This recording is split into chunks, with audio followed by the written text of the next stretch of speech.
Hello, I want to make a quick video here describing conference week. You don't have to come to class except for that time that you signed up, and I would appreciate it if you were just reasonably early to your appointment, so that way if someone is not showing or if I'm ahead of schedule, I can quickly have you fill in and move you on through. But you do need to do some work on Blackboard or just work in general for the class during this week, even though you're not coming to the actual room, but for your conference time. When you do come to your conference time, I need to see your diction diary if you plan to earn a grade for that. You need to do the first 15 pages. Each page has a space for 2 words, and you need to do what the diary says for those 2 words. So I need to see that you've done 30 words, and then you can earn your grade for the diction diary. This is a required assignment, but it's also an assignment that can be covered by one of the bonus A's. So if you want to try to do that, I can understand that.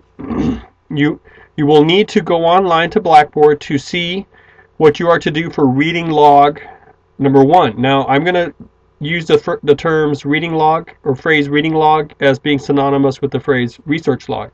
Sometimes I'll just get mixed up and say one or the other, but what I mean is I need you to log now the type of research you're doing on your topic, and I'll ask you to look at certain things. But right now I want you to spend time, and it's under a reading log, but I just want you to log the time that you've spent watching documentaries or movies or YouTube videos on your topic, or just anything you can find on the web, but a video presentation to try to learn about your topic. And I need you to tell me how many of these you watch, and I'll have you estimate. I'll have a certain hour limit I need you to reach, or quota I need you to reach.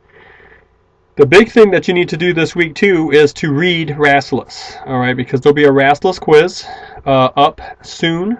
If not by Monday, by Wednesday I'll have it up. So spend the week reading that. Get ready to take the quiz.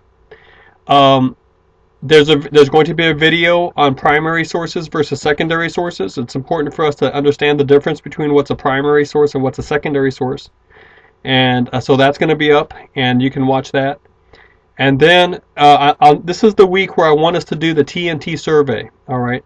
Now what's in the back of your workbook, number 8 or number 9 that you have, I think. If you find that workbook, or maybe it came in the box loose leaf, but I think since we're still using these workbooks, it's in my workbook. It's toward the back, and it's just a few pages, so you might have to really look at the back pages to find them. These workbooks don't tend to be numbered very efficiently, but it's back there, and there's a whole page of instructions for how to submit the survey, and the survey, in fact, is printed out for you there in the workbook. And I want you to read carefully the instructions and to do what they say and to send them the email, your answers as emails. And then I'll not, what I get to see at the end of it all is I get to see a list of names from the editor saying these people did it right and we accepted their data. Okay. And if your name is on the list, you're going to get a 4 for this. So this is another easy A you can do.